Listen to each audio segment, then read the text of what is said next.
ముంబై నగరంలో పెరుగుతున్న జనాభాతో పాటు అక్కడ పూర్తి వేగంతో కొత్త ఇళ్లని కట్టే పని కూడా మొదలయ్యింది. ఇలాంటి కడుతున్న బిల్డింగ్లోనే నందిని కూడా పనిచేస్తూ ఉండేది. తను ఒక ఇంజనీర్. ఇది నందినికి మొదటి ప్రాజెక్ట్. ఒక ఇంజనీర్గా అందువల్ల తను ఉత్సాహంగా ఉండేది. ఇప్పటిదాకా పనులన్నీ చాలా సక్రమంగా నడుస్తున్నాయి. నా ఉద్దేశంలో వచ్చే 6 నెలల్లోపే బిల్డింగ్ మొత్తం రెడీ అయిపోతుంది. ఆ తరువాత నా కెరియర్లో మంచి ప్రోగ్రెస్ ఉంటుంది. అమ్మా ఇంజనీర్ గారు, పనుల్లో పడి నీకో భర్త ఉన్నట్టు సంగతి మాత్రం మర్చిపోవద్దు. నీకోసం ఇంట్లో ఎదురు చూస్తూ ఉన్నాను. మర్చిపోలేదు. నేను బయలుదేరదామని అనుకుంటున్నాను. మీరే ఫోన్ చేశారు. మీరు ఫోన్ పెట్టండి, నేను వస్తున్నా. నందిని ప్రతిరోజు గంటల కొద్దీ సైట్లోనే కూర్చుని పనుల దగ్గరుండే చూసుకునేది. 6 నెలలు గడిచిపోయాయి. ఇక ఇప్పుడు బిల్డింగ్ ఎదురుగా లాబీ కట్టడానికి ఫౌండేషన్ పనులు నడుస్తున్నాయి. జాగ్రత్త మనోజ్, నెమ్మదిగా. అలాగే మేడం. నందిని తన పని వాళ్ళందరి గురించి ఆలోచిస్తూ ఉండేది. ఒకరోజు నందిని మధ్యాహ్నానికే సైట్ నుండి వెళ్లిపోయింది. నందిని ఇంటికి చేరి బోలెడన్ని పనులు చేయాల్సి వచ్చింది. ఎందుకంటే ఈవేళ తన మొదటి పెళ్లి రోజు. నందిని తన ఇంటిని బాగా డెకరేట్ చేసింది. ఆ తర్వాత తన భర్త కోసం అతనికిష్టమైన వంటలన్నీ చేయడం మొదలుపెట్టింది. అన్ని పనులు పూర్తయిపోయిన తర్వాత నందిని ఒక అందమైన డ్రెస్ వేసుకుంది. తను చక్కగా రెడీ అయి ఉంది. కాసేపట్లో వినోద్ ఇంటికి వస్తాడు. Surprise! Happy anniversary! Wish you the same. నువ్వు మర్చిపోతావేమో అని అనుకున్నాను. అలా ఎలా జరుగుతుంది మిస్టర్ హస్బెండ్? మరి నా పెళ్లి రోజు ఎలా మర్చిపోగలను? నేను ఈ రోజు కోసమే గత వారం రోజులుగా కసరత్తులు చేస్తున్నాను. ఇలా చూడండి, మీకు ఫోటోలు తీయడం ఇష్టం కదా, అందుకే ఈ కెమెరా. చాలా బాగుంది. I love you Nandini. Vinod తన గిఫ్ట్ చూస్తూ ఉండిపోయాడు.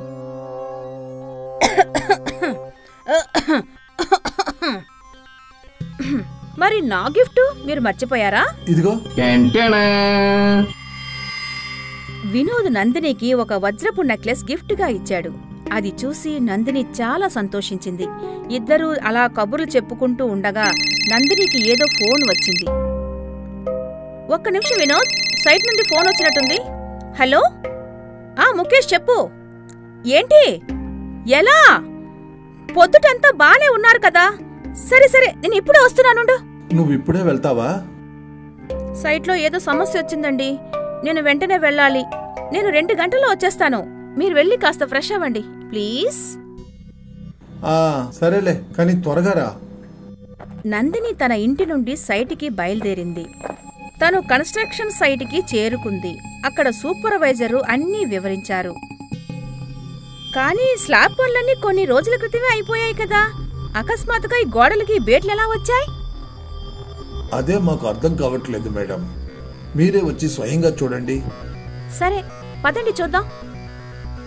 నందిని సూపర్వైజర్తో కలిసి మీదకు వెళ్ళింది. అక్కడ గోడల మీద వచ్చిన బేట్లన్నీ పరిశీలిస్తోంది. ఈ గోడ మీద ఇంకా బరువు పెడితే అప్పుడు ఈ బిల్డింగ్ మొత్తం గోడల మీద క్రాక్ వచ్చేస్తుంది. కానీ ఈ బీట్ ఎందుకు వస్తుందో నాకు అర్థం కావట్లేదు. నందిని సూపర్వైజర్ వైపు తిరిగింది. తను అనుకోకుండా కాలు జారి బ్యాలెన్స్ తట్టుకోలేక కింద పడిపోయింది. మేడం! నందిని తిన్నగా వెళ్లి ల్యాబ్లో ఉన్న రాడ్ మీద పడిపోయింది. ఇక ఆ రాడ్ నందిని కడుపుని చీల్చేసింది. నందిని అక్కడికక్కడే చనిపోయింది. వినోద్ తరచూ నందిని ఫోటో చూస్తూ ఏడుస్తూ ఉండేవాడు. బిల్డింగ్ పని ఆగిపోలేదు, అది నడుస్తూనే ఉంది. కాని సూర్యుడు అస్తమిస్తున్న తరువాత అందరికీ నందిని కేకలు వినిపిస్తూనే ఉండేవి. ఆ కేకలు విని జనాలు పారిపోతూ ఉండేవారు. ఎలాగోలా ఆ బిల్డింగ్ కట్టడం పూర్తయింది. అక్కడ జనాలు కూడా ఉండటానికి వచ్చేశారు. కాని ప్రతి రాత్రి అందరూ నందిని కేకలకి భయపడిపోతూ ఉండేవారు. అప్పుడు కొన్ని నెలల తరువాత అక్కడికి ఒక ఆవిడ ఉండటానికి వచ్చింది. మధులిక. మధులిక ఒక మీడియన్, అంటే తను ఆత్మలతో కూడా మాట్లాడగలిగేది. అలాగే ఆత్మలు తన శరీరంలోకి ప్రవేశించేవి కూడా. ఒకరోజు రాత్రి మధులిక నందిని ఆత్మ పెట్టే కేక వింది. తను వెంటనే పరిగెత్తింది.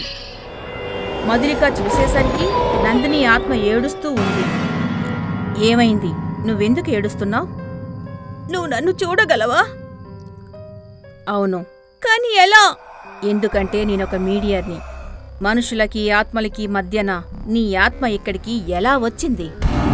నందిని ఆత్మ తన కథ మొత్తం చెప్పింది. ఓహో, నీకు అన్యాయం జరిగింది, కానీ తీరకుండా పోయిన నీ ఆఖరి కోరిక ఏమిటి అసలు? నువ్విక్కడే ఎందుకు చిక్కుకున్నావు? నేను నా భర్తకి నా చేతులతో అన్నం పెట్టాలనుకున్నాను, కానీ దానికన్నా ముందే నేను చనిపోయాను. నేను నీ కోరికను నెరవేర్చగలను, అలాగే నీకు ముక్తి కూడా ఇప్పించగలను. ఏంటి, ఇది నిజంగానే జరుగుతుందా? వచ్చే పౌర్ణమికి నేను నిన్ను పిలుస్తాను. నువ్వు నీ శరీరంలోకి ప్రవేశించాలి. అప్పుడు నీ కోరికని నెరవేర్చుకో. ఆ తరువాత నీకు ముక్తి వస్తుంది. కాని అప్పటిదాకా నువ్వు ఎవ్వరినీ భయపెట్టద్దు. ప్రామిస్? ప్రామిస్. మరుసటి రోజు మాధులిక వినోద్ని కలవడానికి వాళ్ళింటికి వెళ్ళింది. మీరు నందిని భర్తే కదా? అవునండి, కానీ మీకు తెలీదేమో, నందిని చనిపోయి చాలా రోజులైపోయింది. అవును, నాకు తెలుసు. అలాగే నందినికి ఇంకా ముక్తి దొరకడం లేదని కూడా తెలుసు. ఏంటి మీ ఉద్దేశం? నేనొక మీడియర్ని, అంటే మానవులు ఇంకా ఆత్మల మధ్య మార్గాన్ని. నేను మిమ్మల్ని చూడగలను, అలాగే ఆత్మల్ని కూడా. అలాగే నిన్న నేను నందిని ఆత్మని కూడా చూశాను. ఆత్మ? వినోద్, నందినికింకా ముక్తి దొరకలేదు. ఎందుకంటే తన ఆఖరి కోరిక ఇంకా తీరలేదు. తను తన చేతులతో నీకు అన్నం పెడదామనుకుంటోంది.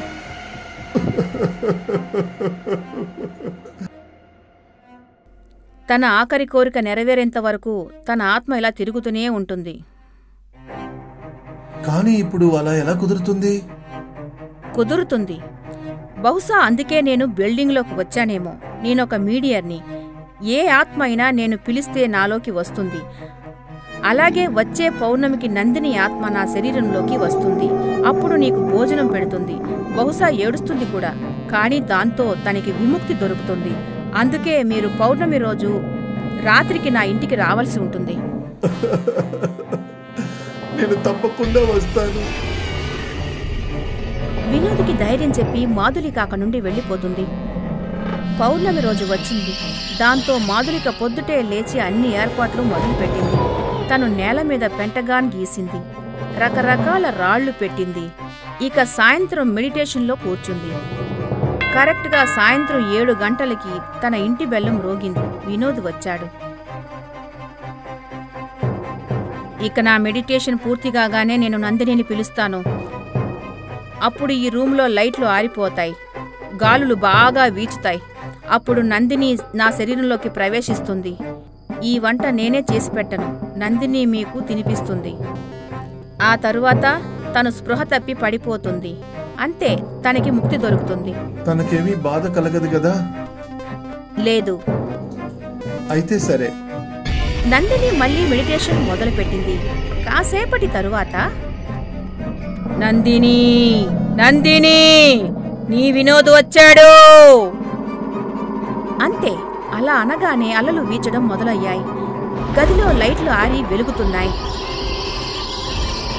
ఈసారి మధులిక కళ్ళు తెరిచేసరికి అప్పుడు, వినోద్, వినోద్, నేను నీ నందినిని. నందిని?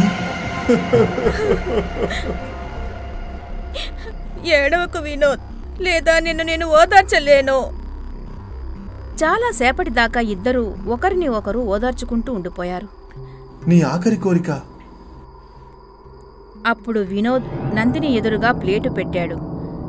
నందిని ఏడుస్తూనే చపాతి ముక్క తీసి అతనికి కూరలో ముంచి వినోద్కి తినిపించింది. వినోద్ ఏడుస్తూ భోజనం తింటున్నాడు. నందిని తను తినిపిస్తూనే ఉంది. తను తింటూనే ఉన్నాడు. ఇక నేను వెళ్లే సమయం వచ్చింది. నందిని, నందిని. ఇక నందిని కళ్ళు తిరిగి పడిపోయింది.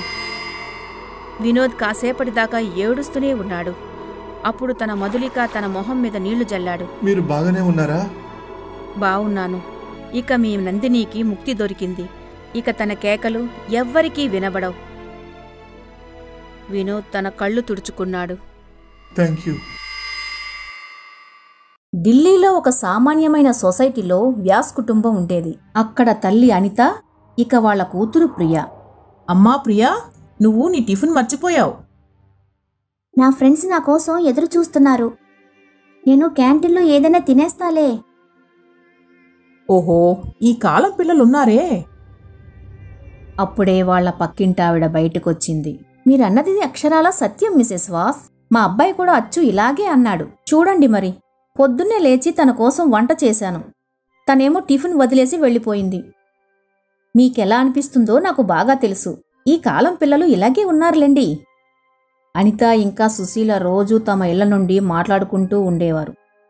సంవత్సరాలు గడిచిపోయాయి, కానీ వీళ్ల రొటీన్ మాత్రం మారలేదు. వీళ్ల ఇల్లు ఎంత దగ్గరగా ఉండేవంటే వీళ్లు కబుర్లాడుకోవడానికి ఇంటి నుండి బయట కూడా రావాల్సిన అవసరం ఉండేది కాదు. కానీ ఒకరోజు రాత్రి ఆ సొసైటీకి ఒక దొంగ వచ్చాడు. తను చూసేసరికి అందరిళ్లల్లో ఇంకా లైట్లు వెలుగుతూనే ఉన్నాయి. చూస్తుంటే వీళ్ళంతా ఇంకా లేచి ఉన్నట్టే ఉన్నారు. నేను తర్వాత వస్తే మంచిది. కానీ అప్పుడే అతని దృష్టి అనిత ఇంటి మీద పడింది. ఈ ఇంట్లో బహుశా ఎవరూ లేనట్టుకున్నారు. ఇంతకన్నా మంచి అవకాశం ఇంకోటి దొరకదు. దొంగ పైపు సహాయంతో పైకి ఎక్కడం మొదలుపెట్టాడు. పైకి ఎక్కి తను ఒక తీగ సహాయంతో ఆ ఇంటి కిటికీని తెరిచాడు. కానీ తను లోపలికెళ్లేసరికి తన కళ్ళని తానే నమ్మలేకపోయాడు. తన కళ్ళ ముందు అనిత ఇంకా ప్రియల శవాలు ఉన్నాయి. దొంగకి బాగా భయం వేసింది. తనకి ఏం చెయ్యాలో అర్థం కావట్లేదు. దొంగ మళ్ళీ పైప్ పట్టుకుని దిగి పారిపోవడం మొదలుపెట్టాడు. తను తిన్నగా పోలీస్ స్టేషన్కి వెళ్ళి అక్కడ ఇన్స్పెక్టర్కి మొత్తం చెప్పేశాడు. దొంగతనం చేయడానికి నువ్వే అక్కడికి వెళ్ళి వాళ్ళని చంపేసావేమో. ఇప్పుడు మా దగ్గరికి వచ్చి నాటకాలు ఆడుతున్నావా? లేదు సార్, అలాంటిదేమీ లేదు. ఆ శవాల్ని చూసి నేను భయపడి పారిపోయి వచ్చాను. ఇక తిన్నగా ఇక్కడికే వచ్చాను. నేను దొంగని సార్, హంతకుణ్ణి కాదు. వీడిని అరెస్ట్ చేయండి కానిస్టేబుల్. దొంగని జైల్లో బంధించి ఇన్స్పెక్టర్ ఇంకా కానిస్టేబుల్ అనిత ఇంటికి బయలుదేరారు. ఇన్స్పెక్టర్ తన తనిఖీలు మొదలుపెట్టాడు. మరుసటి రోజు ఇన్స్పెక్టర్ ఫోరెన్సిక్ ఎక్స్పర్ట్ని కలవడానికి వెళ్ళాడు. సార్, వీళ్ళు చనిపోయి ఇప్పటికే 3 నెలలు గడిచాయి. వాట్? వీళ్ళిద్దరూ 3 నెలల క్రితం చనిపోయి ఉన్నారా? కానీ శవాల నుండి ఎటువంటి కంపు రావట్లేదే. అదే నాకు అర్థం కావట్లేదు సార్. ఈ పాటికల్లా శవాలు కుళ్ళిపోయి ఉండాలి కదా. మరి చనిపోయిన కారణం? కత్తితో. ప్రియని ఒకరు కత్తితో పొడిచారు. ఇక అనిత తనని తానే పొడుచుకుంది. ఇలా కూడా అయ్యుండొచ్చు కదా. అనిత ప్రియని చంపిన తరువాత తనని తాను చంపుకుందేమో. అలా అయ్యే ఛాన్సులు కూడా చాలా ఉన్నాయి. అలాగే సార్. అక్కడి నుండి బయలుదేరి ఇన్స్పెక్టర్ సుశీల ఇంటికి చేరుకున్నాడు. సార్, వాళ్ళిద్దరిని ఎవరు చంపేశారు? అదే కదా కనుక్కోవాల్సింది. అయితే ఒకటి చెప్పండి, 3 నెలల నుండి మీ పక్కిల్లు మూసే ఉంది. మరి మీకు అనుమానం రాలేదా? లేదు సార్, నిన్నటిదాకా అంతా బానే ఉంది. అంతా బాగానే ఉందా? నిన్ననే కదా నేను మిస్సెస్ వ్యాస్తో కబుర్లు చెప్పాను. ఏంటి? అది ఎలా సాధ్యం? వాళ్ళిద్దరూ చనిపోయి 3 నెలలు అవుతుంది. ఏంటి? లేదు సార్, మీరు కావాలంటే ఎవరినైనా అడగండి. వాళ్ళిద్దరూ నిన్నటిదాకా బ్రతికే ఉన్నారు. నిన్న నేను ప్రియను కూడా చూశాను. అది విన్న ఇన్స్పెక్టర్కి మతిపోయింది. అసలు ఇది ఎలా సాధ్యమో అతనికి అర్థం కావడం లేదు. ఆ ఇన్స్పెక్టర్ మరికొంతమందిని అడిగారు. అందరూ చెప్పింది ఒకటే, ఆ తల్లి కూతుళ్ళు నిన్నటిదాకా బతికే ఉన్నారని.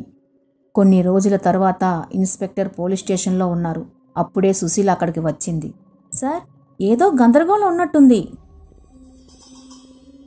ఎందుకు? ఏమైంది? ఈవేళకి ఆ ఇంట్లో లైట్లు ఆన్లోనే ఉన్నాయి.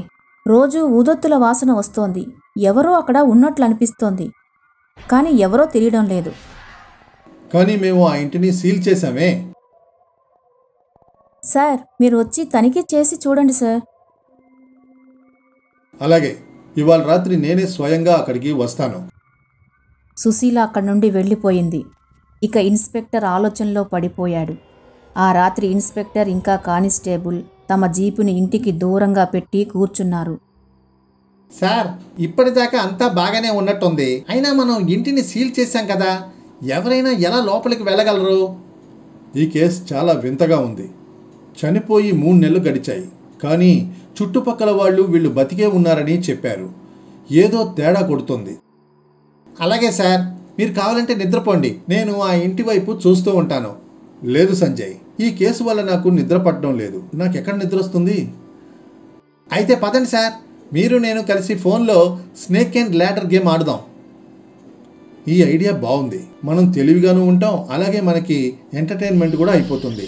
ఇన్స్పెక్టర్ ఇంకా కానిస్టేబుల్ ఫోన్ మీద స్నేక్ అండ్ లేడర్ గేమ్ ఆడుతూ ఉండగా సడన్గా అతనికి అనిత వాళ్ళ ఇంట్లో లైట్లు ఆన్ అయిపోయాయి.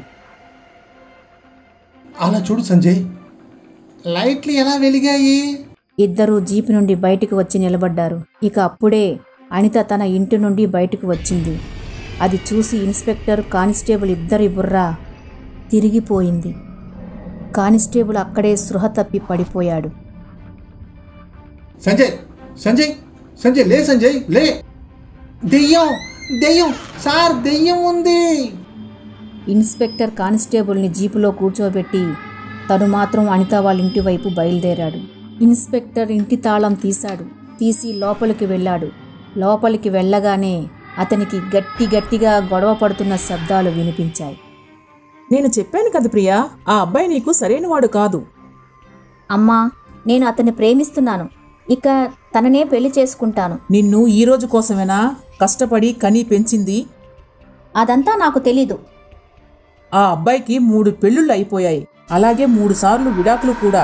ఇప్పటిదాకా అతన్ని అర్థం చేసుకునే వాళ్లే దొరకలేదు. అందుకే. కానీ అమ్మా, మేమిద్దరం ఒకరి కోసం ఒకరం పుట్టాం. వాడు నీతో కూడా అలాగే ప్రవర్తిస్తాడు, అచ్చు తన మిగతా 3 భార్యలతో చేసినట్టుగానే. అమ్మా, నీకు తను తెలీదు. అయినా సరే నేను తన బిడ్డకి తల్లిని కాబోతున్నాను.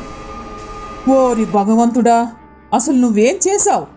ఇప్పుడు నేను ఈ లోకానికి నా మొహం ఎలా చూపించను? తండ్రి లేని పిల్లకి నేను మంచి బుద్ధులు నేర్పించలేదు అని ఈ సమాజం నన్ను వెక్కిరిస్తుంది.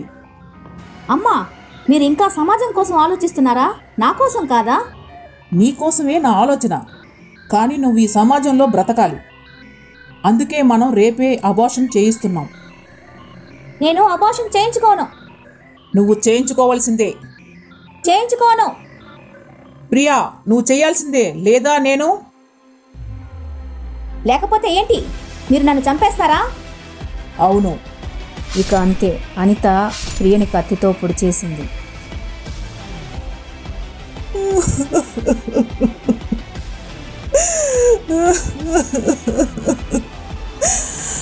నా ముద్దుల కూతురు. అప్పుడు అనిత కూడా తనని తాను కోసేసుకుంది. ఇదంతా ఆ ఇన్స్పెక్టర్ తన కళ్ళతో చూశాడు. ఆ తరువాత ఇన్స్పెక్టర్ స్పృహ తప్పి పడిపోయాడు. మరుసటి రోజు పొద్దున్నే ఇన్స్పెక్టర్కి తెలివి రాగానే తనకి అసలు ఏం జరిగింది ఏమీ అర్థం కాలేదు. తనకి హత్య ఎందుకు ఎలా జరిగిందో అది తెలిసిపోయింది. కానీ తన ఫైల్లో ఏం రాయాలి? అనిత ఇంకా ప్రియల భూతాలు తనకి చెప్పాయనా? ఇప్పటికీ ఆ ఇంట్లో తరచూ అనిత ఇంకా ప్రియ గొడవ పడతారు. చుట్టుపక్కల వాళ్ళు భయంతో రాత్రులు బయటికి రారు. ఇక ఇల్లు ఢిల్లీలో దెయ్యాల ఇళ్లలో ఒకటిగా మారిపోయింది.